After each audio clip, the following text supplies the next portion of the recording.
By the time anyone finds this recording, the man you know as Marcus Hale will already be dead. He's not going to die tonight. He's going to walk out of this bathroom, get in his car, drive home through 3 traffic lights and 1 yellow light he won't stop for, and tomorrow morning he'll make coffee at 6:15 and kiss his girlfriend on the forehead, and he will believe every word of it.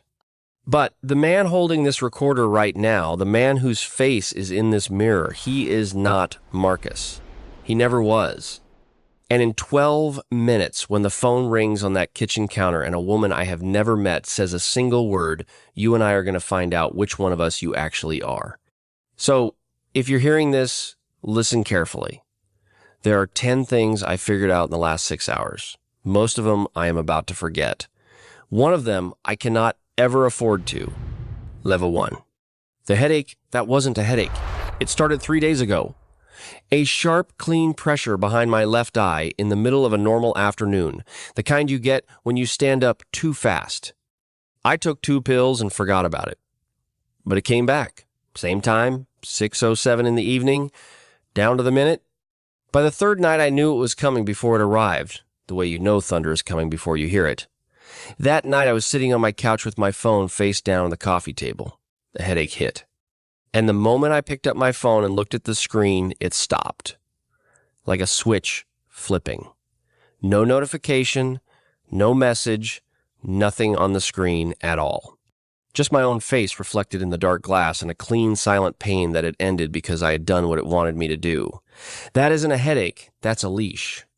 Something inside me was waiting for a signal. And tonight, the signal came, level 2. The phone number I don't remember memorizing. Yesterday morning, the kettle was hissing. My girlfriend was in the shower. I picked up my phone to text her sister about an anniversary dinner, and my thumb dialed 11 digits I had never seen before. I just stared at the screen. Area code 305, Miami. I have never been to Miami.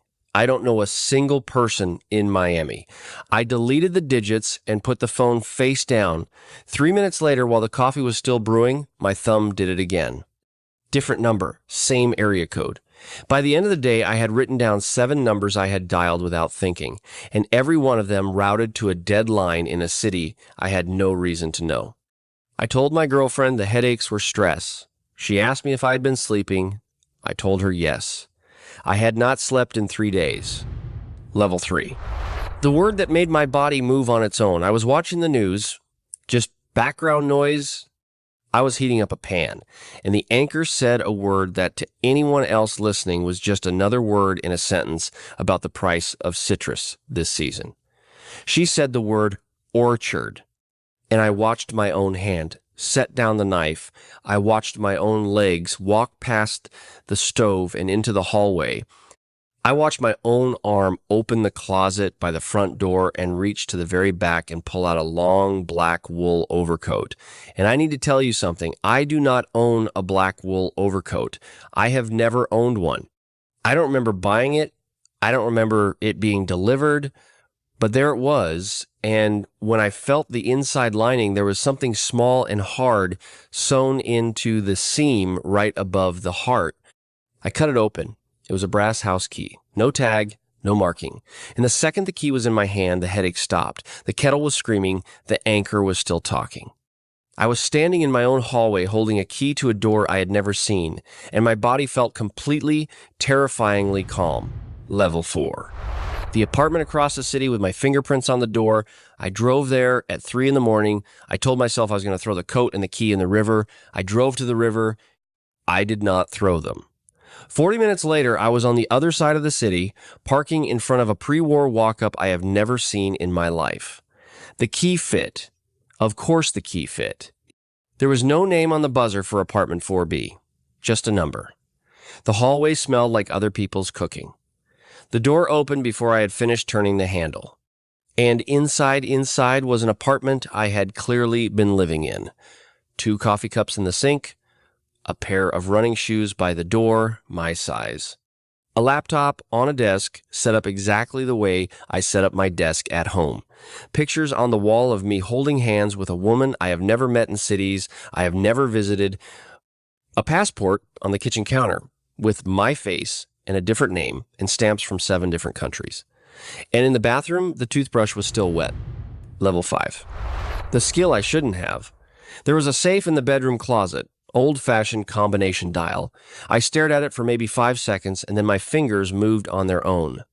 Right 22, left 14, right 8. Click. I have never opened a safe in my life. I would not have been able to tell you which direction to spin the dial first, but my hands did. Inside the safe was a brick of cash, dollars, euros, yen, 3 currencies all wrapped tight. A second passport in a third name with a third photograph of me. And a small black case, hard-shelled, the kind you'd carry medical instruments in. I sat down on the floor and I opened it. Inside was a single syringe capped full of clear liquid. A folded instruction card sat next to it. I have never used a needle in my life. Not once. But I looked at that syringe and I knew the dosage. I knew the injection site. I knew this dose would erase a man's memory of the last 12 hours and leave him conscious, functional, able to walk and talk and drive home and have no idea where he had been. I closed the case slowly. My hands were not shaking anymore. They had not been shaking for an hour. Level 6. The photograph of me in a country I have never visited. There was a leather album under the bed. I almost did not look at it. I almost drove home and crawled into my own bed and told myself that nothing tonight had been real. But I opened it, and there I was, younger, maybe 25. Standing in a desert in sand-colored gear with a rifle slung across my chest. The faces of the 2 men standing next to me had been carefully blacked out with permanent marker. Behind us was a flag I have never seen before, a building I have never seen before. The photograph was dated 2 years before the version of my life I remember even started. I turned the page, another picture. A different country, a different uniform, a bandage on my left forearm, the same eyes, my eyes, looking at the camera the way a person looks when they have done things they are not allowed to talk about. I have a memory of being a software engineer. I have a memory of a college and a job and a girlfriend I met at a coffee shop on a Tuesday in April. Those memories are a wall. And behind that wall, in these photographs, is a man wearing my face who has been alive longer than I have. Level 7. The handler who knows my real name. The phone rang. Not my phone. A second phone, a cheap black flip phone that had been sitting on the kitchen counter the entire time. I had not noticed it. It rang for 9 seconds before I picked it up. A woman's voice on the other end, calm, warm, familiar in a way I cannot describe. She said, "Daniel, you weren't supposed to be awake tonight. That isn't my name. Marcus is my name. Marcus has always been my name." But every cell in my body recognized Daniel. My shoulders dropped. My breathing slowed. The hum in the back of my skull went quiet for the first time in 3 days. I felt the way you feel when a parent puts a hand on your shoulder and tells you it's going to be okay. And then she said, "Go back to sleep, Daniel. I'll come get you in the morning, and none of this will have happened." And I almost said yes. I almost set the phone down. I almost walked into the bedroom and laid down and let her bring me back. Instead, I hung up. I snapped the flip phone in half. I sat down on the kitchen floor, and I started recording this. Level 8. The mission I already completed last Tuesday. While I was at home making spaghetti with my girlfriend, there is a news story on my real phone 3 days old about a financial executive found dead in a hotel room in Brussels of a suspected heart attack. 61 years old, no history of heart problems. I was in Virginia that night. I have a clear memory of being in Virginia. I remember the sauce. I remember the wine. I remember her falling asleep on the couch with the TV on. But here, on the table of this apartment I have never seen, is a folder. Inside that folder is a photograph of the executive from Brussels. There is a copy of his hotel reservation. There is a hand-drawn diagram of the floor of his hotel showing the security cameras in the maintenance stairwell. There is an estimated time of death. There is an injection site marked with a small red circle on the side of the neck. And the handwriting is mine. Letter for letter, slant for slant. My handwriting. Tuesday night. I did not make spaghetti. Someone made spaghetti for the version of me that lives in Virginia, while I, the other me, was in Brussels with a syringe. Level 9. The decision. To wake up fully or erase it again. There was a second syringe in the black case. I had missed it the first time. Different label, slightly different liquid. The instructions were folded underneath both of them. Two options. Option 1, administer the smaller dose. Sleep for 90 minutes. Wake up as Marcus Hale, software engineer in Virginia.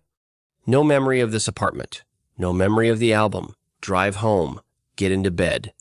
Tomorrow your girlfriend will ask you why you're out so late, and you will not know what to tell her, but you will believe whatever you say. Option 2, administer the larger dose. Stay awake. Permanently. The wall between you and the man in the photographs comes down forever. You become him, or you become both of you. The instructions did not promise I would survive option 2. They only promised I would remember everything if I did. I sat on the floor of an apartment I do not remember renting, holding 2 needles, and I understood for the first time that the choice was not new. I had made it before, many times before, always the same way, always option 1, always go back to sleep. Level 10. I already chose. Twice. There is a small mark on the inside of my left elbow. I have always thought it was a freckle. My girlfriend has kissed it. My mother once asked me when I had gotten the small birthmark. Tonight, under the bathroom light, I looked at it, and it is not a freckle. It is not a birthmark. It is a scar. The kind a needle makes when it goes in over and over again in the same spot. I counted. There are 4 of them, very close together, almost overlapping, 4 times. 4 times someone me has stood in this bathroom with these 2 syringes, and 4 times I have chosen the smaller dose.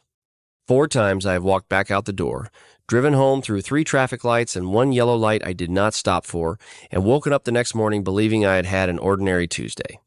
4 times I have made spaghetti while another version of me killed a man somewhere in the world. The mark on my arm is the only proof that any of it ever happened, and now I am standing here for the 5th time. Maybe the 6th. I cannot tell which marks are mine and which ones belong to whoever I was before he became me. I am holding the larger syringe, the one that ends this.